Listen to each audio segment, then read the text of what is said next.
પિતા વીરજી ભોદરના નામે માલિકી હકે ચાલતી હતી. તેમને કુલ 6 છોકરાઓ હોવાનું જણાવે છે. 1 જેતાવીરજી, 2 તેજાવીરજી, 3 વિજયાવીરજી, 4 કલાવીરજી, 5 માલાવીરજી તથા 6 લાલાવીરજી. આમ કુલ 6 ભાઈઓ હોવાનું જણાવે છે. તે પૈકી વિજયાવીરજી નિસંતાન ગુજરી ગયેલો છે, જ્યારે બાલાવીરજી જુસ્સા ગામે ઘેર જમાઈ તરીકે બહાર રહેતા હોવાનું જણાવે. તેને વીરજી પણ કોટા ગામે ઘર જમાઈ તરીકે રહેતા હોવાનું જણાવે. જેથી નારાયણી મોડે ગામે કલ્યાવીરજી તથા લાલાવીરજી 2 ભાઈઓ રહેતા હોવાનું જણાવે છે. બરોબર ને ગામ વાળો? તમારે બરાબર નહીં કહેવાય. ગામના બીજા આ વડીલો બધા પીઠાય ને રામોલ છે, પર્વતભાઈ છે, એ બી કઈ છોરા તો નથી જ, તો જાણતા જ હશે કે ભાઈ બરાબર છે. હવે તું બરાબર કે આ કે હું નહીં માનું. ના, મારું નથી, તો હું માનું. પંચ એને કહેવાય. અને જે વખતે અચ્છા 2 ભાઈઓ રહેતા હોવાનું જણાવે છે. જે તે વખતે સંજેલી સ્ટેટ હોવાથી, સંજેલી સ્ટેટ હતું રજવાડામાં, સ્ટેટ હોવાથી કબજેદારમાં 30-6-50 થી તેમના મોટા ભાઈ એકલાનું જ નામ દાખલ થયેલ છે. સ્ટેટ રાજમાં એક જ નામ અહીં તો બરાબર. પરંતુ સ્થળ પર તેઓ બંને સગા ભાઈઓ સરખા હિસ્સે જમીન ખેડતા હોવાનું જણાવે છે. તેમજ 1948 થી 1952 સુધી તેમના નામનું વાવેતર પણ થયેલું છે. એટલે 52 સુધી તમારો હક હતો. અને સ્થળ પર પ્રત્યક્ષ કબજો ભોગવટો તથા તેમની ઘણું વાંચવા પડવાનું નહીં, માલિકનું ઘર પણ આવેલું હોવાનું જણાવે છે. પંચોને ખબર હે લાલાવીરજીનું ઘેર હતું. હા, ખરું એટલે ખરું જ કહેવામાં આવે ને. આ સર્વે નંબરની ગામના નમૂના નંબર 6 ની નોંધ 65માં વીરજીના દીકરા વેચતાનું નામ મામલતદાર શ્રીએ હુકમ કરી નામ દાખલ કરવા જણાવે તે મુજબ એક એન્ટ્રી પાડવામાં આવેલ ન હતી. પહેલાની બી તે વખતે એન્ટ્રી પડવાની હતી, નામ દાખલ કરેલું હતું, પણ એને કોઈ ધ્યાન આપ્યું નહીં. આ જ બધી મુશ્કેલીઓ નડે છે. એમ મુજબ એન્ટ્રી પાડવામાં આવેલ ન હતી. તાલુકા કમ મંત્રીએ ખોટી રીતે સ્થળ સ્થિતિ તથા તમામ વારસાઓનો ચકાસણી કર્યા વિના જ નામો દાખલ કરેલ છે. પેલા લોકોનું આની જમીન ઉપર નામો દાખલ કરવામાં આવ્યા તો તલાટીએ તો ઉબળક વારસાઈ સ્ટેટ કામમાં આવેલું હતું ત્યારે હાજરીમાં રાખેલો છે.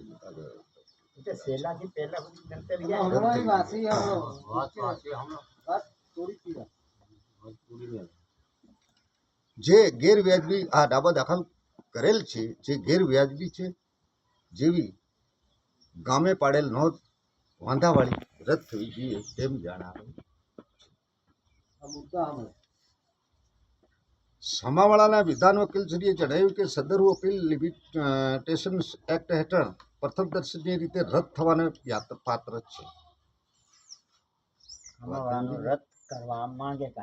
કાનૂન માંગે છે. કાનૂન એમ કે છે કે ખરેખર રદ થવાને પાત્ર છે. સામાવાળાએ સદરુ સર્વે નંબર વાળી મિલકત સંજેલી સ્ટેટ અમલમાં હતું ત્યારે હાજરમાં રાખેલ હોવાનું જણાવે છે. આ અંગે અગાઉ નાયબ કલેક્ટર LND 8માં પણ કેસ ચાલી ગયેલું હોવાનું જણાવે છે.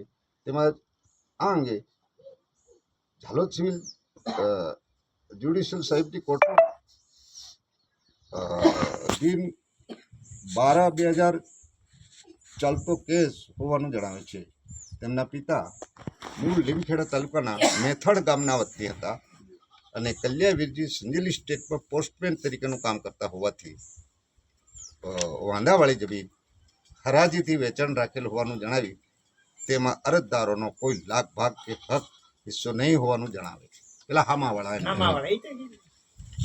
ગામ અરજદાર તથા સામાવાળાએ દલીલો તેમજ રેકોર્ડિયા પુરાવા તથા પંચકરાર જોતા અરજદારનું સર્વે નંબર 449-2 માં અને 1950-51ની સાલથી ઘર આવેલું છે.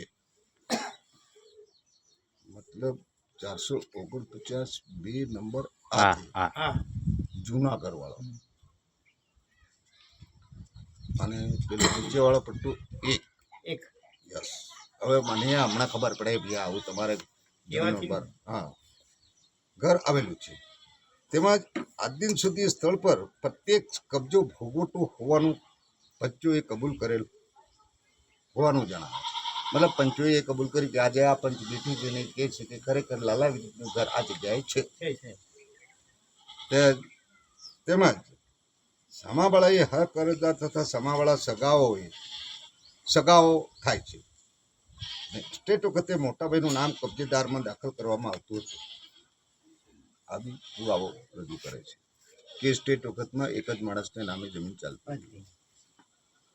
રામનારાયણવાડી તાલુકા જાલુકના સર્વે નંબર 401, 402, 461, 462 અંગે ગામે પાડેલ નોંધ નંબર 142 તારીખ 6/4/93 જોતા કલ્યાવીરજી ગુજરવાથી હાલના કબજેદારોને વારસાઈ હક્કે પ્રાપ્ત થયેલ છે. તારીખ 65 તથા 6થી અરજદાર 6ના પિતા શ્રીનું નામ દાખલ કરતી નોંધ પાડેલ છે, પરંતુ તે નોંધ નામંજૂર થયેલ છે. વાંડાવાળી જમીન પૈકીનો સર્વે નંબર 401 ને 402 વાળી જમીન અરજદારોના ભાગમાં અને તેમના કબજા ભોગવટામાં આવેલ છે. મતલબ આ જમીન આ 2 નંબરો છે તો લાલા વીરજીના ભોગવટામાં આવેલ છે આવું જણાવે છે. વાળી જમીનમાં અરજદારોના 2 ઘરો આવેલા છે. સર્વે નંબર 449-2 વાળી જમીનમાં અરજદારોના 2 ઘર આવેલા છે. અરજદારો તથા સભાવાળા એક જ કુટુંબના છે. શ્રી લાલા વીરજીના પુત્રો અરજદારના 1 થી 5 શ્રી જેતા તે વીરજીભાઈનો પુત્ર અરજદાર 6 થાય નો નંબર 6 થાય છે, જ્યારે કલાભાઈ વીરજીભાઈના પુત્રો સમાવાળા છે. બંને પક્ષકારો કુટુંબિક ભાઈઓ થાય છે અને સ્થળ પર તે મુજબ ખેડાણ કરે છે. સર્વે નંબર 49-2 જોતા 1950-51 અને 1959-60થી 7/12 જોતા વાડી પત્રકે નામ પણ દાખલ થયેલ છે. ગામ જે વખતે નામ દાખલ કરવાનું રહી ગયેલું જણાઈ આવે છે. આ સિવિલ કોર્ટમાં દાવો પણ ચાલે છે, જેનો આખરી નિર્ણય બંને પક્ષકારોને બંધન કરતા રહેશે. વાસ્તે નીચે મુજબ હુકમ કરવામાં આવે છે.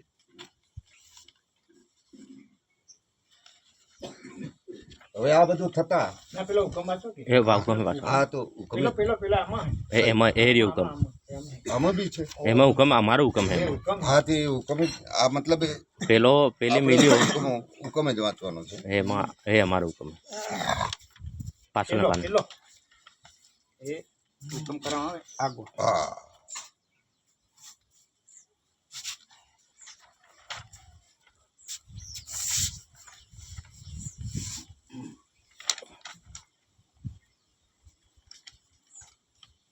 જે અપીલમાં મારા વિરુદ્ધ જઈ લાવી અપીલ વાળાને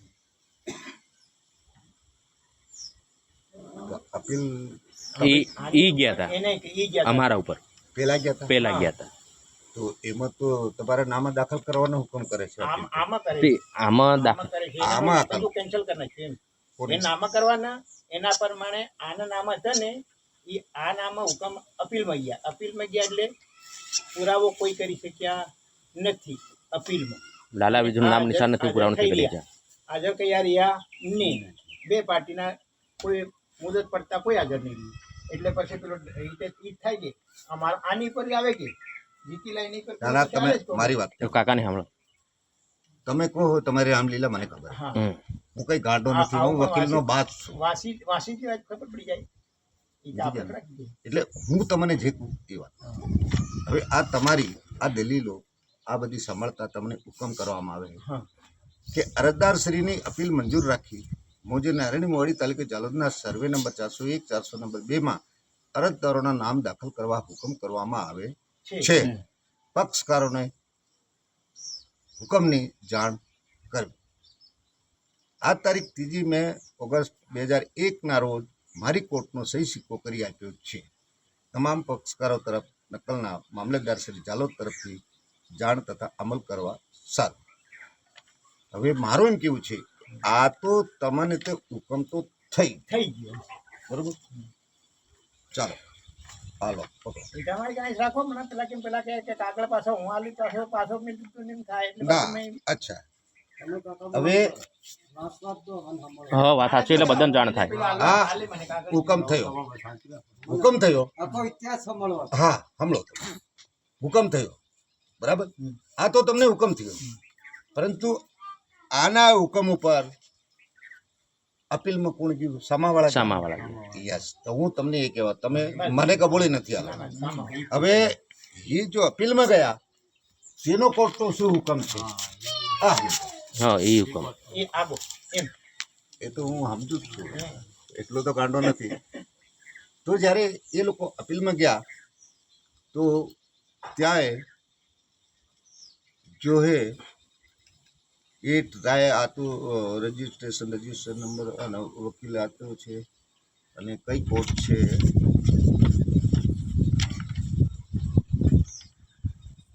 district court. District court district court. Dahod. District court દાહોદમાં અપીલ કરતા તમારી તરફેણમાં ચુકાદો આવ્યો છે. હવે ચુકાદો શું આવ્યો છે કે આ હુકમ અનુક્રમ 1નું એદા આ થયું છે 12/2012 12મા મહિનામાં 2012મા મહિનામાં ના રજીસ્ટર નંબર છે અને આ 5મી વાર છે. પોકાર કરતા પક્ષકારો કે પક્ષકારોના વરિષ્ઠ હાજર નથી. સમજી ગયા સુરસિંહભાઈ? બરાબર. કે પોકાર કરતા પક્ષકારો કે પક્ષકારોના વરિષ્ઠ હાજર નથી. કોર્ટ સમય પૂરો થતા સુધી પક્ષકારો હાજર થયેલ નથી. જે કોઈ મુદત અરજી આવેલ નથી. આ કામ વાદીના પુરાવા માટે ચાલે છે. આજરોજ પક્ષ બાકી હાજર નથી કે ગેરહાજરી સબબ કોઈ મુદત અરજી નથી, જેથી હવે આ કામ વાદીના પુરાવા માટે મુલતવી રાખવા આવે કોઈ વ્યાજબી કારણ જણાતું નથી. વાત સમજાઈ ગઈ લે ભાઈ તમને બધા? આ પોઈન્ટ સમજાયો? હા આવ્યો. જણાયો નથી, જેથી બાકીના વાદીના ગેરહાજરીના કારણે આ બાબતે COP કોઈ ઓર્ડર 9 રૂલ્સ નંબર 3 અન્વયે કાઢી નાખવામાં હુકમ કરવામાં આવે છે. પેલાનો હુકમ કાઢી નાખવામાં આવ્યો. હવે એ લોકોએ મનાઈ બી મૂકેલો તો મનાઈ બી રદ થયો, એમાં મનાઈ હે ગઈ. બધું આવશે.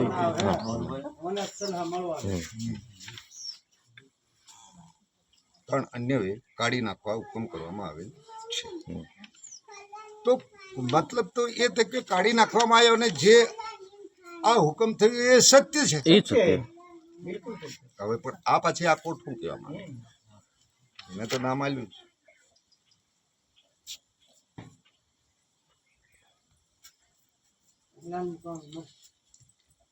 બીજી આવી થઈ ચા મિલી ને મિલે થોડું.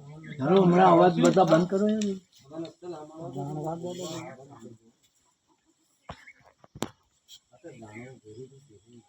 જાણ્યા વગર ખબર શું પડે?